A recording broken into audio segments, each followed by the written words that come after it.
वैदिकी अमृत ध्यान साधना प्रभात सत्संग में आप सभी साधक साधिकाओं का, उपासक उपासिकाओं का हार्दिक स्वागत है। आइए पूर्व की भांति आज की ब्रह्म वेला में, आज के ब्रह्म मुहूर्त में भी हम उस महान प्रभु भगवान सच्चिदानंद परमेश्वर के अनंत गुणों का गान करते हुए उनकी कृपाओं को, उनके प्रेम को, उनके स्नेह को जीवन और जगत में देखते हुए संसार और शरीर के अंदर भगवान के स्नेह को, उनके प्रेम को, उनकी कृपा अनुकंपा को उनके पदार्थों में महसूस करते हुए अपने जीवन को, जीवन के इस महान अवसर को, इस महान सौभाग्य को प्राप्त हम करते हुए, इसका लाभ हम लेते हुए अपने अंतःकरण को संस्कारित करें, अपने आत्मा को पावन करें। ये अवसर केवल और केवल मनुष्य जीवन में ही मिल पाता है। मनुष्य जीवन के अतिरिक्त जितनी भी योनियां हैं, जितने भी शरीर हैं, उनमें ये अवसर किसी प्राणी को प्राप्त नहीं होता। हम बड़े बड़भागी हैं, हम बड़े सौभाग्यशाली हैं कि हमें ये महान अवसर मिला है कि हम प्रभु की कृपाओं को, उनके प्रेम को, उनकी व्यवस्थाओं को, उनके उपकारों को अपने जीवन में, शरीर में, संसार में, पिंड और ब्रह्मांड में साक्षात अनुभव कर सकते हैं। साक्षात भगवान के दिए चक्षुओं से देख सकते हैं और अपने विवेक के चक्षु से इन सब पदार्थों का महत्व जान सकते हैं। अपने सौभाग्य का, इस महान जीवन रूपी, मनुष्य रूपी अवसर का हमें भरपूर लाभ उठाना चाहिए। इसके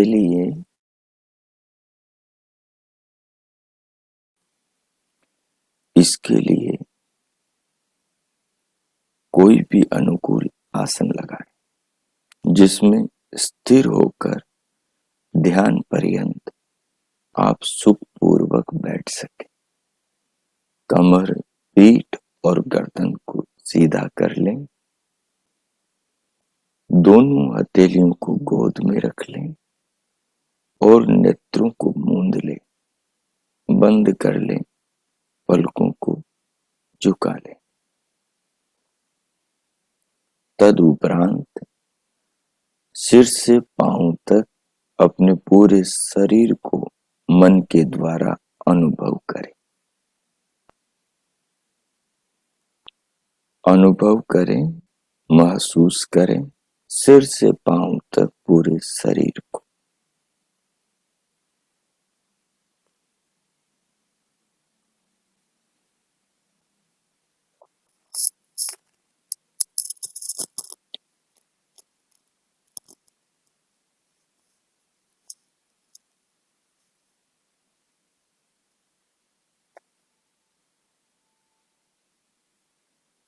अब बाहर से भीतर आती श्वास को भी अनुभव करें। इसे लंबा, गहरा, लयबद्ध, महीयम, पतला करें और इसे अनुभव करें।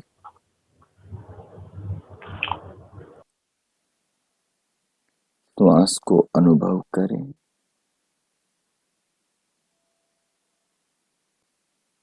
दोनों नथुनों में, नासापुटों में, त्वचा की जो झिल्ली है उससे जो वायु का स्पर्श है उसे अनुभव करें। बाहर से भीतर आने वाली जो ये वायु है इसमें बहुत जीवनी शक्तियां आ रही है जो शरीर के प्राणों को जीवन देती। इनको भावना के साथ अनुभव करें। श्वास के महत्व का भाव, इसकी उपयोगिता का भाव, इसके विज्ञान का भाव, इस श्वास में अपने प्राणों को, अपने जीवन को देखें, अपने सारे सुखों को देखें, अपने सांसारिक वैभव को देखें।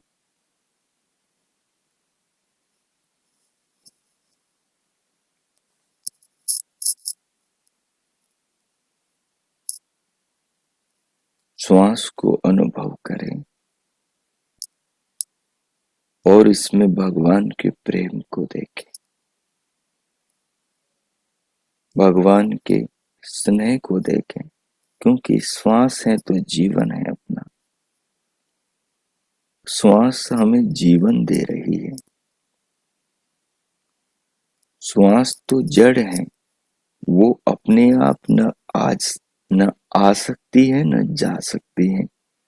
और श्वास में जो जीवन शक्ति है, जो इसमें औषधि है, मेडिसिन है, उसे केवल भगवान बना सकता है। वृक्षों के अंदर प्रभु ने ऐसा विज्ञान, ऐसी व्यवस्था करी है कि वो हमारी विषैली गैसों का तो पान करते हैं और हमें ऑक्सीजन का दान देते। पर ये वृक्षों में व्यवस्था प्रभु ने करी, तो ये श्रेय तो प्रभु को ही जाता है। तो श्वास हमें जीवन नहीं दे रही, हमें प्रभु ही जीवन दे रहे हैं, क्योंकि श्वास का मतलब प्रभु है, प्राण का मतलब प्रभु है। इसलिए प्रभु को वेदवाणी में, वेद माता में प्राण कहा, प्राणेश्वर कहा, प्राणपति कहा, प्राणाय नमो, प्राण को नमः, नमस्कार किया गया है। तो श्वास लो तो ऐसा महसूस करो कि जैसे श्वास नहीं, आप प्रभु के प्रेम को ग्रहण कर रहे हो। एक छोटा सा बच्चा जब उसको भूख लगती है तो वो माँ के स्तन से दूध पीता है। इस भाव को यहाँ पर लेकर आए। वो दूध क्या पी रहा है? वो माँ के स्नेह का पान कर रहा है। वो दुग्ध माँ का मातृत्व है। वो माँ के प्राणों से, माँ के शरीर के रोम रोम से, माँ के संपूर्ण व्यक्तित्व का सार है। उसमें माँ की भावना है, मातृत्व है, सब कुछ। ये जो श्वास आ रही है, ये उस परम माँ का प्रेम है। इसी से तो हम बच्चों को पाल रहे हैं, हमें वो जीवन दे रही है। उसी से तो हम जी पा रहे हैं, हम प्रतिपल जगत को देख पा रहे हैं, हम स्वयं को अनुभव कर पा रहे हैं।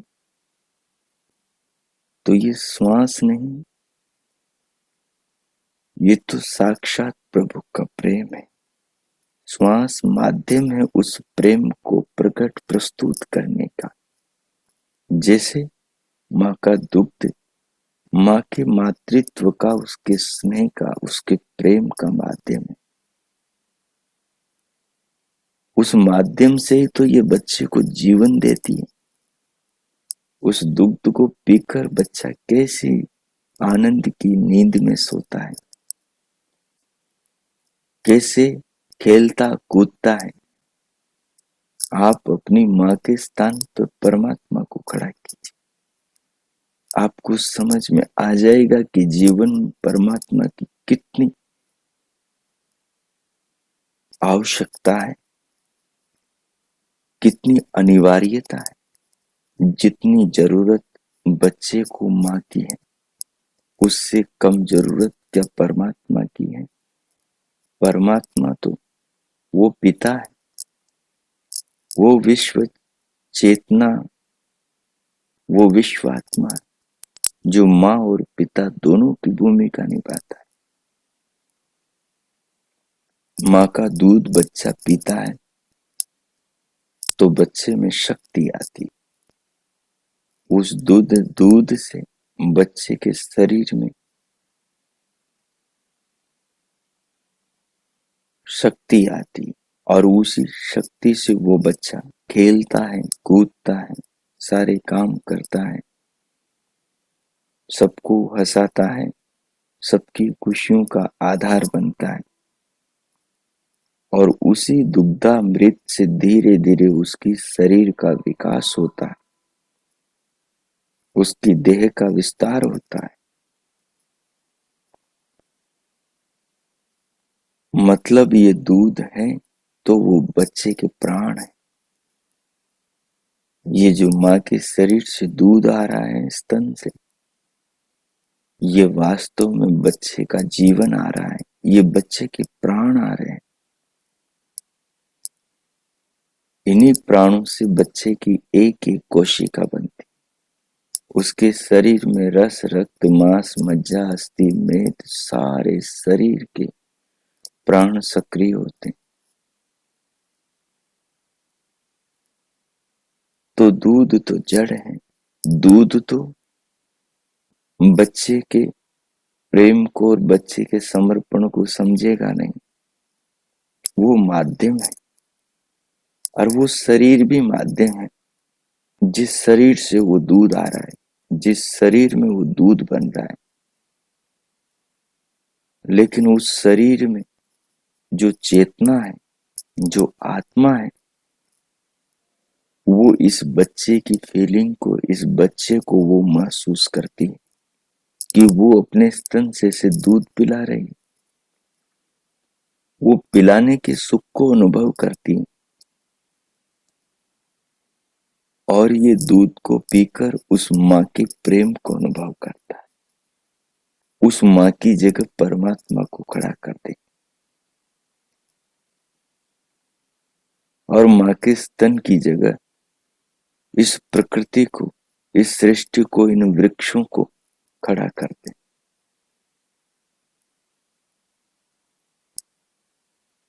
और उस दूध की जगह इस श्वास को खड़ा कर ले। इस श्वास की दूध के स्थान पर कल्पना करें, स्तन के स्थान पर वृक्षों से निकलती हुई, जिनसे उत्पन्न होती ऑक्सीजन, इन वृक्षों की कल्पना करें और उस माँ की जगह परमात्मा की कल्पना करें। इस भाव में गहरे उतरे और इसी में गहरे डूब जाएं और देखें कि परमात्मा कैसे अपना पालन करता है, कैसे वो अपनी परम माँ है और कभी नहीं छोड़ता। ये माता तो दूध पिलाती है और बच्चे को आंचल से उतार देती, फिर अपने काम करती। इसकी शक्तियां सीमित है, पर ये माता, परमात्मा माता, ये परम माँ तो कभी उतारती ही नहीं गोद से। कभी अपने स्तन को, कभी अपनी इस दूध को, अपने अमृत को अपने बच्चों से अलग करती ही नहीं। जब तक शरीर है तब तक, जब तक शरीर के पुर्जे ठीक है तब तक ये अपना इस दूध रूपी अमृत का दान देती रहती, अपने ऑक्सीजन रूपी दुग्धामृत का अपने शिशुओं को पान कराती रहती। देखो प्रभु के प्रेम को।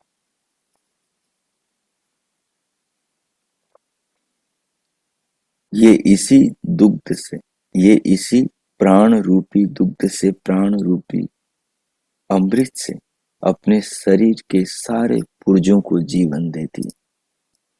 हर शरीर के पुर्जे का पालन यही माँ अपनी व्यवस्था से कर रही है।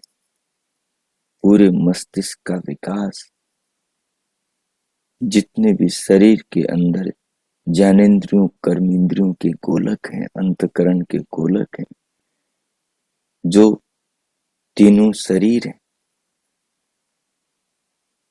और जो पांचों कोष हैं और जो 11 प्राण हैं, ये सब इसी श्वास के कारण से तो जीवात्मा को जीवन दे रहे हैं, देह के अंदर टिकाए रख रहे हैं। तो अब मैं मौन होता हूं, आप इसे अपनी भावना से महसूस करो और इस श्वास से, इन प्राणों से जुड़ते हुए फिर अपने पिंड को जोड़ो, पिंड से फिर पूरे ब्रह्मांड को जोड़ दो और इसके आनंद के मधुर रस का पान करो। मैं मौन हूं, आप कीजिए। 5-7 मिनट तक इस अमृत का पान करें, इस भाव में रहें और भगवान के प्रति श्रद्धा और कृतज्ञता अपने हृदय से अर्पण करते रहें। ओ कीजिए।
विचार करें, चिंतन करें और उस चिंतन के भाव को अनुभव करें,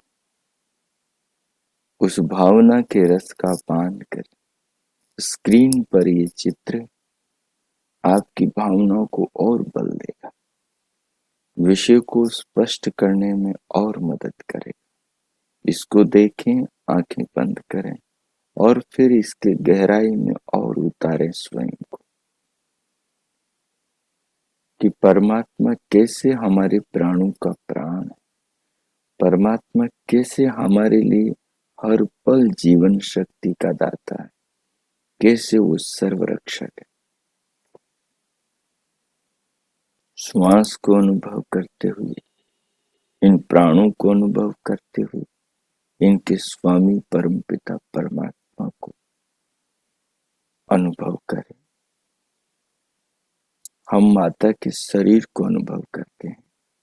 दूध पीता बच्चा केवल शरीर को अनुभव करता, उसकी आत्मा को अनुभव नहीं करता, आत्मा को अनुभव कर भी नहीं सकता, लेकिन उसके हिलते डुलते शरीर को देखता।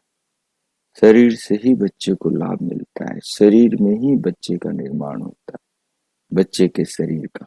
वैसे ही ये सारी सृष्टि परमात्मा का शरीर है और परमात्मा के शरीर में ही हम सब के शरीरों का निर्माण होता है और परमात्मा के शरीर से ही हम सब बच्चों के शरीर का विकास होता है।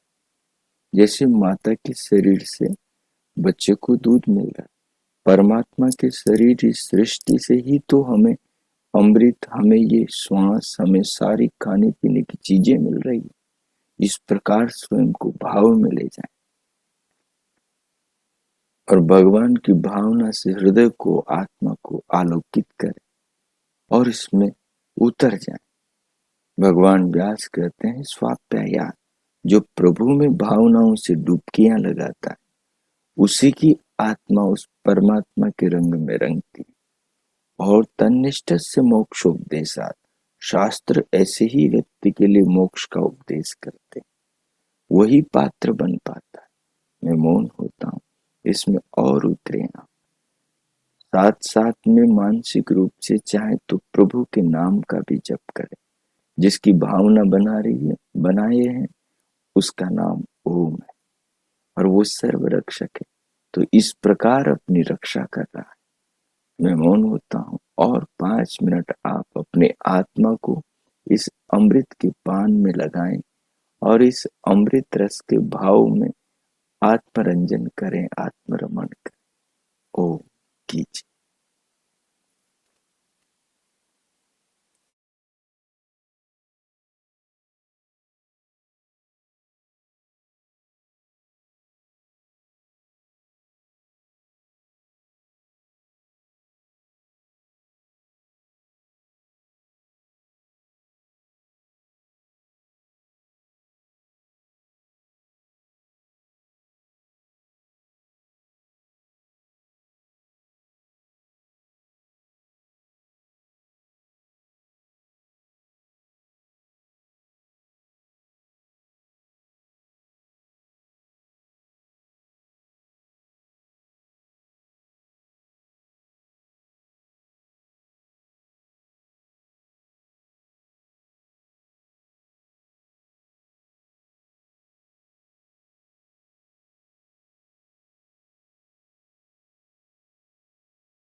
ओ,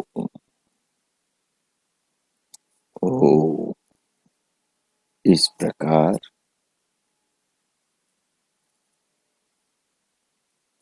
मनुष्य के शरीर से, मानुषी जीवन से, परमात्मा की भावनात्मक कल्पना, विवेक के चक्षु से, ज्ञान दृष्टि से भगवान को इस रूप में जानना, समझना और उसके संस्कार बनाना और एक ज्ञान प्राप्त करना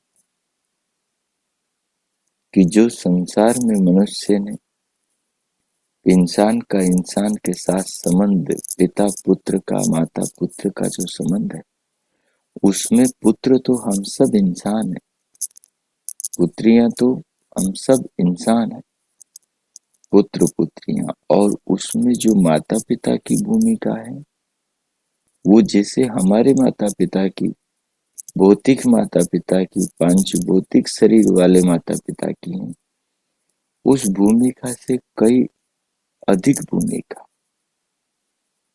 परम पिता परमात्मा की, उस परम माँ की, उस परम पिता की। ये हमने एक प्रकार चिंतन का चुना। इस प्रकार का कई प्रकार का चिंतन हम कर सकते हैं, जिससे हम भगवान के व्यापक स्वरूप को समझेंगे। जो हमारे पूज्य महर्षियों ने कहा कि प्रभु सर्वरक्षक है, वो ऐसे ही थोड़ी न कहा है। उन्होंने उस प्रभु को सर्वरक्षक समाधि में, ध्यान में अनुभव किया। जैसे आज हम प्रभु प्राणों के प्राण है, और माँ जैसे दूध से बच्चे को पालती है, उसका जीवन का संवर्धन करती है, उसके शरीर को बढ़ाती है, उसके प्राणों की रक्षा करती है, वैसे परमात्मा ऑक्सीजन से हमारे जीवन की रक्षा करता है, हमें जीवन देता है, हमारी देह को बढ़ाता है, हमारे शरीर के अंदर के सारे अंगों को जीवन देता है। इस भाव से स्वयं को सराबोर करते हुए, प्रभु का धन्यवाद करते हुए, उनके प्रति आभार कृतज्ञता प्रकट करते हुए अब शांति पाठ करेंगे। इस भाव को इस प्रकार से बनाएं कि ध्यान के बाद में भी आप जीवन में, व्यवहार में, संसार में, प्रकृति में इसको देखें। और ये तो हमने एक प्रकार का चिंतन किया, आप इसी की तरह दूसरी प्रकार के चिंतन भी अन्य चीजों से भी जोड़ कर करें। अब शांति पाठ करेंगे। ओम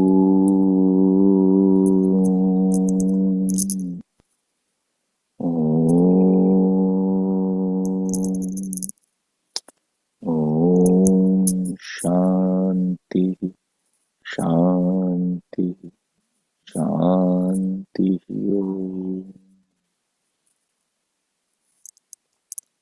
ओ आज का आप सबका दिन शुभ हो, मंगलमय हो। प्रभु सबका मंगल करे। सबके लिए प्रभु से बहुत बहुत मंगल कामना।